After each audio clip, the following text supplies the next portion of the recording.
وہ ایک بچہ آیا نا اپنی ماں کے لیے لباس لینے کے لیے، اور پہلے وہ گیا اپنے چچا کے پاس، اس کی ماں بیوہ تھی اور اس کا لباس پھٹ گیا تھا، اور وہ اپنے چچا کے پاس گیا تو اس نے دتکار دیا۔ ماں نے اس کو روکا تھا بیٹا نہ جانا، لیکن اس نے کہا کہ تیرے بدن کے اوپر جو لباس ہے وہ بھی پھٹ گیا ہے اور جگہ جگہ سے جسم جھلک رہا ہے، تو میں اپنے چچا سے آپ کے لیے لباس لے کے آتا ہوں۔ پھر جو رویہ اس نے اختیار کیا تو واپس روتا ہوا آ رہا تھا، تو کسی نے راستے نے پوچھا کہ کیا ماجرا ہوا؟ اس نے کہا چچا کے پاس گیا تھا ماں کے لیے لباس لینے، اس نے تو لا کے بھیج دیا۔ اللہ اکبر۔ تو اس نے کہا کہ جا سین حرم میں محمد نام کا ایک شخص بیٹھا ہوا ہے، اگر تو اپنا دکھڑا اس کے سامنے پیش کرے تو وہ امید ہے تمہیں رد نہیں کریں گے، لیکن سن لے ان کا دین کوئی اور ہے۔ اللہ اکبر۔ اپنے ماں کے پاس آیا تو ماں کو کہا کہ چچا نے تو لا کے بھیج دیا، لیکن آپ کی حالت مجھ سے دیکھی نہیں جا رہی۔ بچہ ابھی شعور کی منزلوں میں قدم رکھ رہا تھا، پہلے بہت چھوٹا تھا، اب اس کے اندر ایک جذبات تھے بچے کے اندر۔ تو ماں نے کہا کہ بیٹا نہیں ان کے پاس نہیں جانا، سنا ہے کہ جو ان سے ملے دین دھرم چھین لیتے ہیں اس کا۔ اللہ اکبر۔ تو حضور علیہ الصلوۃ والسلام کے پاس جانے سے ماں روکنے لگی، لیکن بچے نے کہا کہ امی میں پکا رہوں گا، بتوں کا وفادار رہوں گا، تم اس ٹینشن کو، اس پریشانی کو چھوڑ دو۔ اور حضور کی خدمت میں حاضر ہوا۔ حضور صحن حرم میں چادر اوڑے بیٹھے ہوئے تھے، اور جا کے کہنے لگا میں پہلے بات آپ سے کر لیتا ہوں، آپ کا دین میں نے قبول نہیں کرنا۔ حضور مسکرا کے بولے بیٹا بتاؤ کس لیے آئے ہو؟ کہا میری ماں بے لباس ہے، میں آپ سے لباس لینے آیا ہوں۔ حضور نے چادر رحمت اتار کے اس کے کندھوں پہ ڈالا۔ اللہ اکبر۔ وہ واپس آ گیا اور ماں پر حضور کی چادر اڑائی۔ اللہ اکبر۔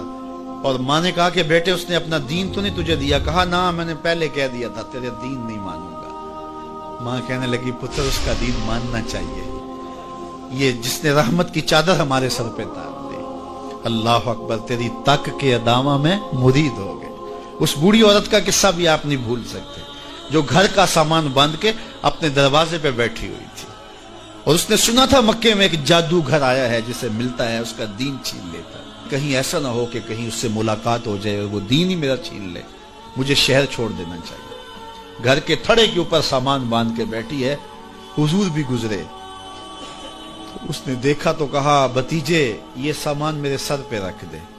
حضور نے سامان اٹھایا، دیکھا تو بوجھل تھا، وزنی تھا، اور بڑھیا کو دیکھا تو کمزور تھی، تو کہا کہ بڑھیا اگر چاہو تو جہاں چاہتی ہو میں خود نہ چھوڑا۔ اس نے کہا اس سے بڑی مہربانی کیا ہوگی؟ حضور نے سامان اٹھایا ہوا ہے اور بڑھیا سے باتیں بھی کرتے جا رہے ہیں۔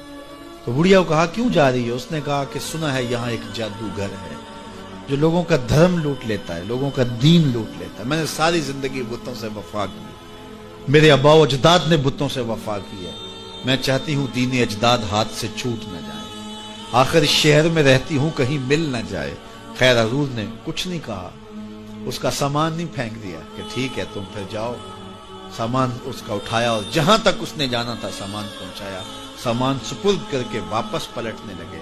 تو اس نے کہا بچے اپنا نام تو بتا دے، لوگ کہیں گے کہ مکہ چھوڑ آئی ہو تو بتاؤں گی ایک جادوگر کے دکھ سے چھوڑ آئی ہوں، تو وہ کتنا برا بھلا کہیں گے شہر مکہ کو کہ جس مکہ سے لوگ نقل مکانی کرنے پہ مجبور ہو گئے، تو میں انہیں یہ بھی بتاؤں گی کہ جس مکے میں جادوگر رہتا ہے اتنا اچھا نوجوان بھی رہتا ہے، تو تیرا نام لیا کروں گی، تیرے قصیدے پڑھا کروں گی۔